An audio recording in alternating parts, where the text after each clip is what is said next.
Welcome to the MSDW podcast. I'm Jason Gumpert, editor at msdynamicsworld.com, and it is time for a news roundup edition of the podcast. I am joined, as always, by our assistant editor, Eamon McCarthy-Earls. Hey, Eamon, welcome back. Hey, Jason, glad to be here. Glad to have you. And we really couldn't start anywhere but on I guess you'd call it the global crisis around coronavirus and the impact that it's having on really every aspect of all of our lives. I thought we could talk a little bit about what we have been seeing, you and I, from our perspective in the Microsoft ecosystem, both partners and maybe to some degree customers as well. Why don't we start with some reporting you did on the impact to partners and ISVs? Yeah, so it really kind of goes without saying that the COVID-19 crisis that's unfolded really just in last month in most places outside of China has really taken the world by storm. We've seen, tremendous economic disruption, political disruption, basically all over the world, and that's really touching all of our lives, but also, the tech sector that we know very, very well. I had a chance to speak with a lot of different Microsoft partners and ISVs and kind of get a sense from them of what they're seeing in the market. And certainly it's a very strange time to be doing almost any kind of business right now. Fortunately, for many people that are providing services around Microsoft Dynamics and Microsoft Azure, this is, for the most part, a growth period. It seems like there's been a huge surge in Teams usage. In fact, Microsoft is actually licensing the Office 365 E1 version for 6 months for schools and universities, and putting out a crisis communication Power Platform template in hopes of keeping some of the key sort of core industries, particularly healthcare, government, and first responders, up and running. And we've seen a lot of demand for cloud services, for increased sort of, I guess the term that I've heard from one commentator was topic-based communications, and things around messaging, backup, security, and all of that is really seeing a huge surge right now as so many industries shift almost overnight to being fully remote. Right. I mean, the huge explosion of usage of some of these remote work tools. I mean, people are wondering whether that will revert back later, within a few months, or whether that's the new normal in terms of digital working and digital workforces.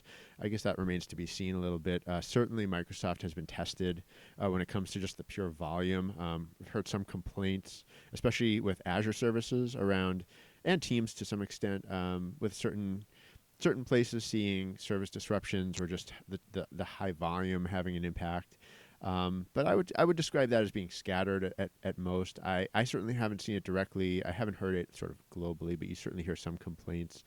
I mean, I guess kind of going beyond maybe what was in that article, sort of things that I've certainly been picking up on since then. The reaction so far, or the read so far from various people, is really mixed in the Dynamics space. Some partners have told me they see almost no impact yet, that companies are going ahead with projects, that the projects continue on unaffected, and that if anything, they're seeing an uptick to accelerate some of the ability to do remote work. And that's actually sort of adding to their plate as service providers. On the other side, from SMB partners I've talked to, there either firsthand or secondhand, there is a sense that some of the partners, especially the ones who are sort of might be caught out right now, if they are the ones who haven't done the sort of full transformation to be like part of the CSP program, cloud solution providers, and really sort of engineered their businesses to operate on largely a subscription basis. That means having the right sort of sales mechanisms in place, and the right support and billing, and sort of all those things that go into being able to run a business without that old style perpetual license revenue. Those are the companies that are probably at the highest risk right now, that we'll probably see end up consolidating or being sold, or or possibly being shuttered in some cases.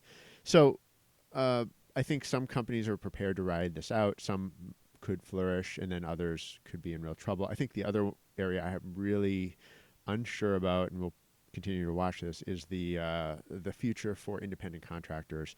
I've certainly talked to some who are doing just fine. Their work continues if they had a sort of a healthy backlog of clients, often if they're doing really key work.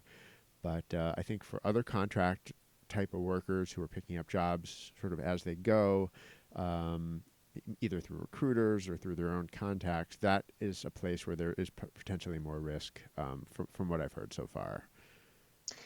I've certainly picked up on similar themes. It seems like it really does depend where you sit in the market with this. I think some firms, particularly those that may be specialized in more traditionally on-prem installations, for either on-prem databases, data centers, on-prem versions of Dynamics and stuff like that, they may be really struggling right now. Whereas those that specialize more in kind of remote deployments, cloud first, are seeing business boom more than they've almost ever seen it boom before, such that they are actually struggling to keep up with demand in some cases because they actually are short on headcount to really go and deliver these services or go sell them to all the companies that may potentially need them. This is a very interesting test of the strength of our cloud services as they stand now, and I think it will be an interesting sort of case study on how different Dynamics deployments, for instance, behave in this particular situation. I know I spoke recently with one partner that had a cancellation of a lot of their implementation projects in Hong Kong. They're a global partner, AvePoint, that was working on a number of deployments in East Asia, and they had a big slowdown in those regions back in February, back when it was more isolated to East Asia, and there was concerns about safety, people flying in and out. But now, reading between the lines of my conversation with them, it sounds as if, in many respects, now that this has gone everywhere and there's no avoiding it, there is actually a tendency for some of their deployments to continue moving ahead because there's just no choice to pause things at this point for many companies. They have to make these moves to stay afloat. Yeah, and I think it also one of the other delimiters or the ways of sort of separating out the different kinds of reactions is people not is one I think is sort of the financial health of different kinds of companies and how they see themselves emerging from this. I mean, there's just the uncertainty is just, it's almost overwhelming Vast. how uncertain things are right now, just for everybody. But I think I heard on one podcast, I believe it was Steve Mordew who was saying that he had heard from a professional sports team.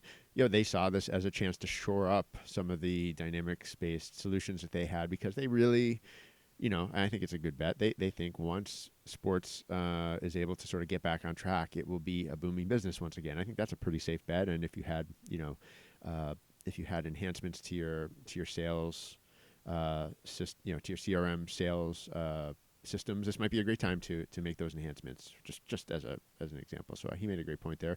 And then other companies where it's maybe an ERP upgrade that they will want to postpone it. And that's actually where that was one other thing I wanted to note about the sort of the impact from Microsoft, or the changes from Microsoft.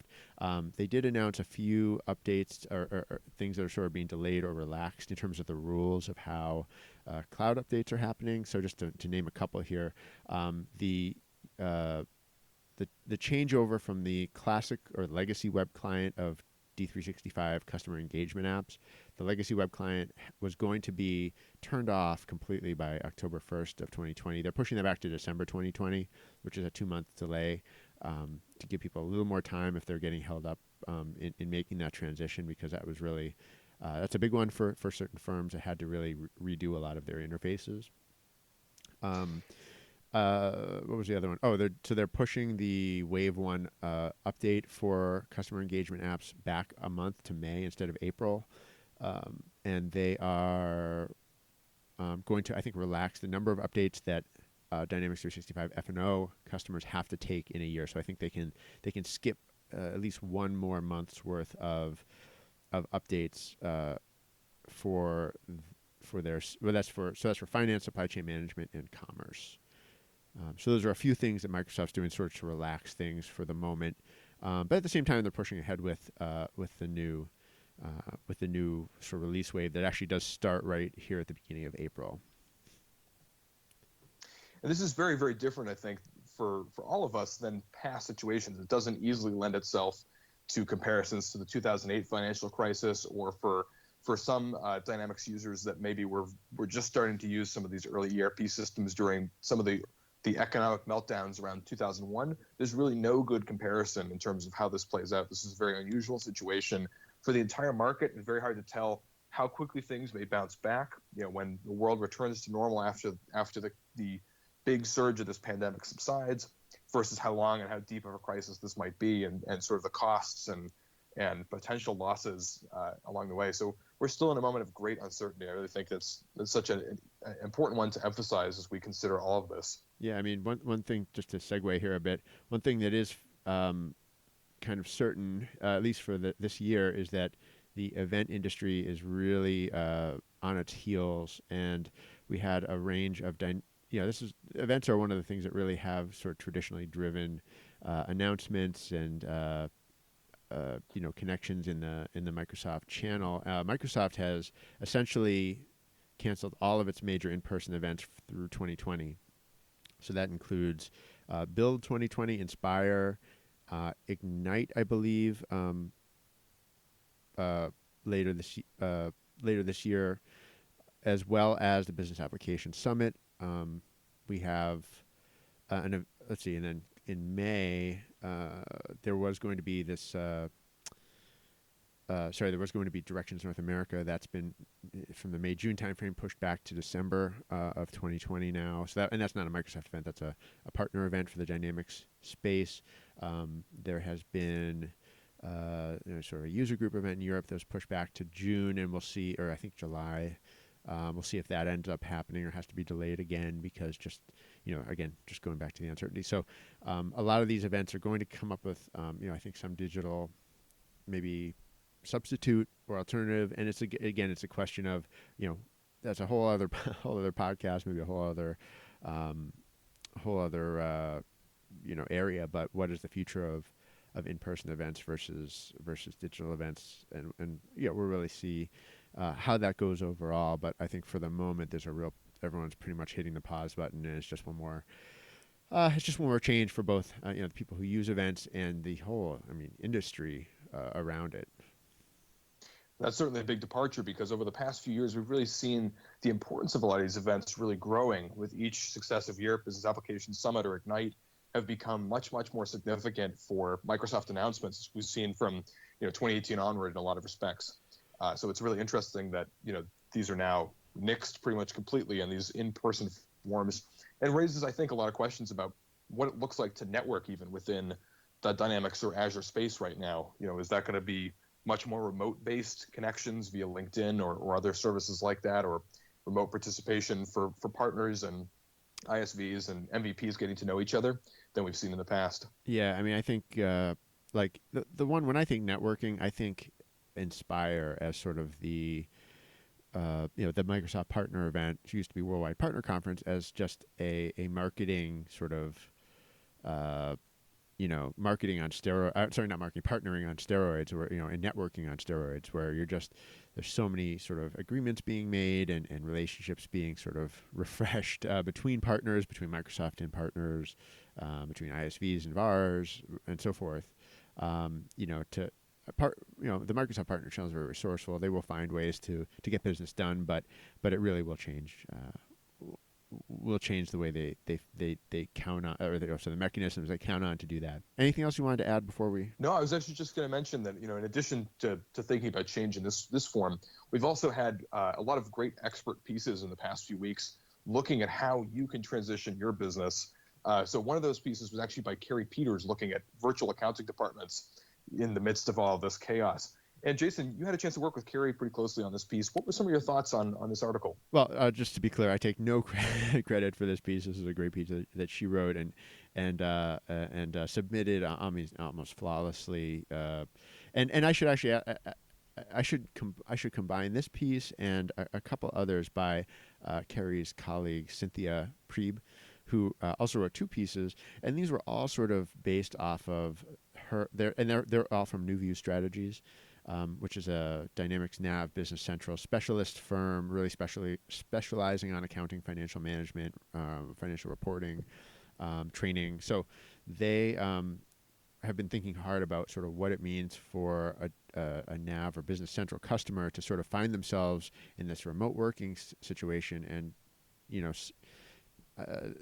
and I think the transition to a virtual accounting department, Kerry's article is really a great starting point to that. We'll link to it, but it really takes. I'm not going to try to summarize it, but it really all three of these articles take you through very sort of tactical changes you can make to address a real issue that you might be facing if you haven't already adopted digital processes in your accounting department. So if there are paper checks to be written, checks to be deposited, paper invoices to be processed, I mean, these can become serious headaches if you have these accounting professionals in AP and AR working from home, and they're supposed to be printing things. There's security and governance that has to be done to make sure that checks that are coming in or going out are being handled properly, and that you're still avoiding fraud with all your standard procedures that you should have in place. There's the idea of transitioning to using ACH, which is part of one of Cynthia's articles. There's positive pay, which is which Cynthia also wrote about here, and is a standard capability of Business Central, but does take some work to set up, and she walks through that as well. So yeah, I was really happy to see all this sort of like this very practical information for accounting professionals looking at NAV and Business Central. Another interesting move we've seen recently from the Microsoft end of things is an announcement from Charles Lamanna, basically indicating that the UI Flows tool for Power Automate that was announced late in 2019 is actually going to be becoming available today, April 2nd, going general availability. And that's really interesting because that's being positioned by Microsoft as an RPA tool, which I think probably has a lot of potential demand, even more so than before, given the current situation. Yeah, interesting that. I mean, I guess no surprise that it's coming into GA right now. It's the beginning of the new release wave for the business applications platform overall. But UI Flow is really one of these things that Microsoft really accelerated out into GA. I would say it really did not. I think I remember talking to another an ISV who has process automation solutions, and they were actually a little surprised at how fast Microsoft has pushed this out the door.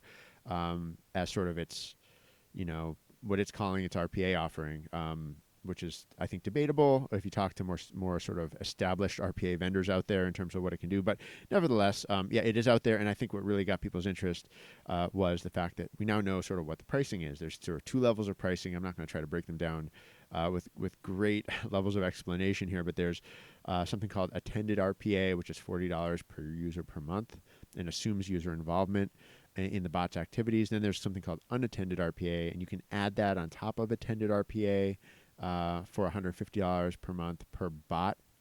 So that's sort of how Microsoft is sort of breaking down the pricing here. I haven't heard much feedback on what people think about that.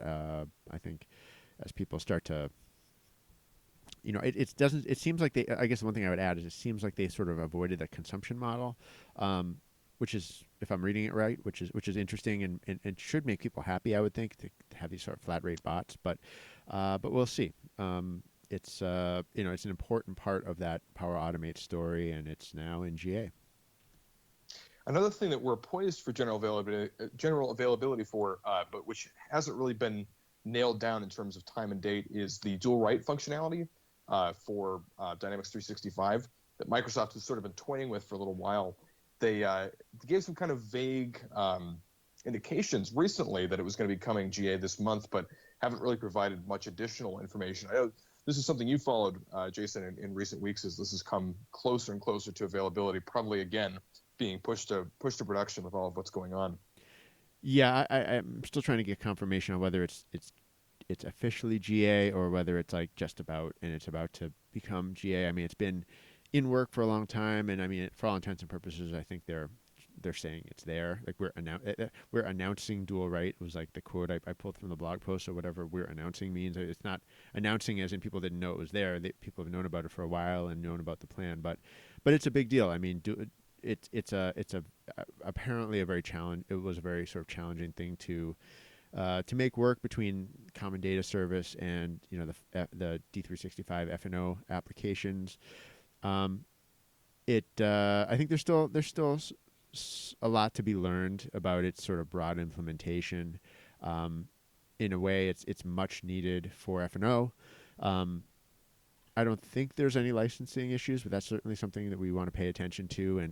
That's a question I heard in terms of like, if F&O data is being updated thanks to people working in sales, in the sales app, for example, and it's updating F&O, is there any multiplexing? My first response is no. There's no way. There's licensing issue or multiplexing sort of complication there, but I think it's worth understanding that better.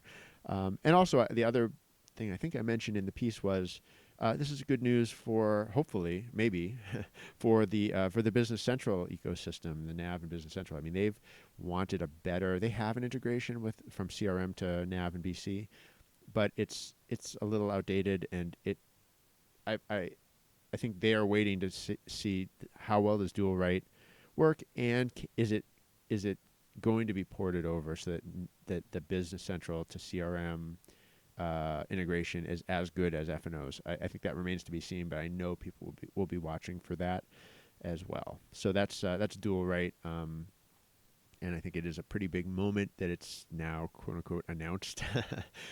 So we'll see. But yep, that was that. And yeah, let's move on to a couple of other release wave 1 items here. So, I mean, I think what we've been seeing is different Microsoft product managers and program managers and GMs, sort of calling attention to things that are new and interesting. On the customer service side, I thought there were some cool, new features. There's the ability to integrate bots with customer service. There's IoT, more IoT capabilities coming related to customer service that Jeff Comstock of the D365 team outlined, and we wrote about that, and we'll link to it.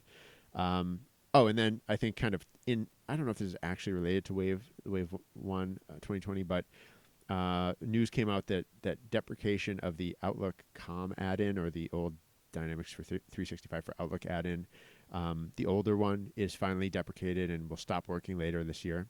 Microsoft has tried to do that before, but it's like it has some real staying power, and it does certain things differently than the new Outlook app for D365 that some people are still used to using in the old way. So Microsoft has a whole sort of game plan slide deck to explain playbook to explain how to replace all those features and capabilities that you're used to maybe in the old one. And it seems like they're really going for it this time. So companies are still counting on that old D365 for Outlook COM add-in. I think really do have to prepare to get off of it by October. In addition to all of the coverage we've been doing of all these different rollouts and the stuff related to COVID-19, we've also been very lucky to have a whole slate of other expert content, looking at everything from digital transformation to syncing master data from Dynamics NAV to D365 Business Central, debating sort of the merits of extensions versus Power Automate. Looked at a great piece with Mohammed Mostafa looking at D365 and real estate, property, and housing markets, drawing on his experience in the UK, thinking about cloud ERP projects, and also looking at the ERP landscape for project-based businesses, both, I believe, Peter Jekyll pieces. Right. Yeah, a lot of good ones to really call out here, and I'm worried that we won't give them all sort of what they deserve on the podcast, but definitely worth noting a few of these. Let's see, where will I start? Okay, so maybe start on this one by Tristan Dennis of Mint in South Africa, and it was called weighing the impact on profit and people for digital transformation, and he asks some very tough questions of sort of his industry and of businesses that are adopting new technology to create more efficiency and streamline and improve the way they operate. Are people going to be left behind, especially in developing nations like South Africa, where there's huge unemployment still, and automation, improvements in technology is not necessarily going to sort of lift everybody out of poverty, allow them more, offer them more opportunity. Are there ways to do both? And he really just poses the question, where he kind of comes down is not with any firm answers, but to say that education, upskilling, transparency, which I thought was a great one to mention, are all key to making sure that as sort of these forward-thinking industries move ahead, as banking modernizes, as other industries modernize, that they do it with the people of their nations in mind. So I thought that was, not necessarily an answer to anything, but certainly a mindset that I think is sensible. What's another one we can mention here? Oh, okay. So here's one that is actually sounded more technical, and it is fairly technical, but I thought it actually raised really sort of good fundamental questions, and that was by Jose Miguel Azevedo, writing about the use of, well, whether to use extensions or Power Automate when syncing master data in on Dynamics NAV or a D365 Business Central instance. And so he kind of explained things as, yes, you could write a customization and extension in Business Central to sort of fulfill master data sync requirements that you might have at your company or for your client. You could look to an ISV solution, but you also could consider trying to use Power Automate. And he, I think speaks from experience that it might not be comfortable for everybody to take that approach, but he explores it. He sort of dives into some of the steps of one way you can do that. And, I think it's a nice way of broadening people's perspective on something that might have been always answered the same way in the NAV world. And even for some Business Central product consultants, that they would always think extension or customization before, looking out to other options. So sort of a bit of a urging people to sort of change their sort of outlook on things. What was your sense of some of Mohammed Mostafa's insights regarding D365 for the real estate market? This is obviously a topic that he's come and joined us before on the MSDW podcast to discuss, or at least sort of angles off of that. So I was very interested in this particular piece. Yeah, I mean, my take was, it was great to hear back from Mohammed, and here is sort of an update on where he's at. As someone who has become a real expert in this particular sort of vertical niche, it's interesting. It was just really interesting to hear what he sees in this space when you kind of compare what legacy, how he, at least from his perspective, how these legacy vendors in the real estate space have tried to evolve or have failed to evolve. I mean, the takeaway was they've made it easy pickings for someone who is forward thinking and innovative like Mohammed is, and has developed, new and very, very flexible and sort of very targeted solutions for some of these kinds of organizations, whether it's a housing organization or a real estate company or a landlord or whoever it may be, in different types of organizations, even across different countries. That I think it's just a place where he can hopefully really take advantage of some of his ability to be nimble and sort of outsell or outperform, I would say, the sort of the old guard of software vendors in that space. I was also glad to hear another piece from, or to get another piece from Peter Jekyll. He's been just a great person to coordinate with over the last year, particularly, where we've had a chance to do a lot of different pieces with him. I know you've had a number of opportunities to do podcasts with him, looking at AX to D365 transitions. And so what were some of Peter's insights in this round about sort of leadership and cloud ERP projects? Yeah, Peter really continues to think hard about this, about sort of where are these projects going, and what's the nature of these projects, and how do you make them successful? Because, and the thing he writes about is sort of the struggle for control and between IT and the business when it comes to ERP. It might not even be that much of a struggle. It might be IT just overpowering in a sense, or just being assumed, I should say, to have control over these projects, and sort of the huge risk that builds into these projects. If IT is trying to drive the project, I mean, it can really just fall with a thud and never get used and really waste everyone's time and money. If the business is not taking ownership of the solution, even as the project goes along, you're gonna end up with an ERP that doesn't sort of meet their needs, and then isn't gonna be successful. So he's exploring that from a couple different angles. The first piece he sort of broke down. I thought it was a really good analogy. I thought of sort of a pit crew and a race car and a race car driver. It actually worked really really well for for sort of explaining sort of an IT and business sort of interplay to be successful with an ERP project, getting it over the line and so forth. And if anyone likes motorsports, I'm happy to have a separate podcast where we sort of push that analogy all the way to its sort of dreadful end. But yeah, so but it was I like the analogy, and I thought it worked well. And then he followed it up with a new piece that actually brought in the perspective of a real life smart CIO, Kenny Mulligan, who's actually been on our podcast to talk about a slightly different topic. But he's an AX system owner himself. He's a CIO who sort of understands that balance between the business and the IT responsibilities. So I got some nice feedback from Kenny on sort of the first piece, and I think we'll have hopefully more from Peter even beyond that. And I suppose before we close our review of a few of the expert pieces we've had a chance to publish recently, it's also good to talk about the ERP landscape for project-based businesses. That's another piece we have, which I think is really interesting as well, especially again with all the things going on right now. Yeah, it was a chance for me. This was from a couple weeks ago, but it was a chance to interview Daniel Bevort. I hope I'm saying his name right. From Adiaca. It's a Microsoft ISV. They focus on project business, so businesses that are largely project based. Construction, architecture, engineering, some manufacturing to some extent, and other businesses too, where it's all driven off projects, and there's a certain kind of complexity there that other types of businesses that use traditional ERP definitely don't see. And so I'd never really been in touch with Daniel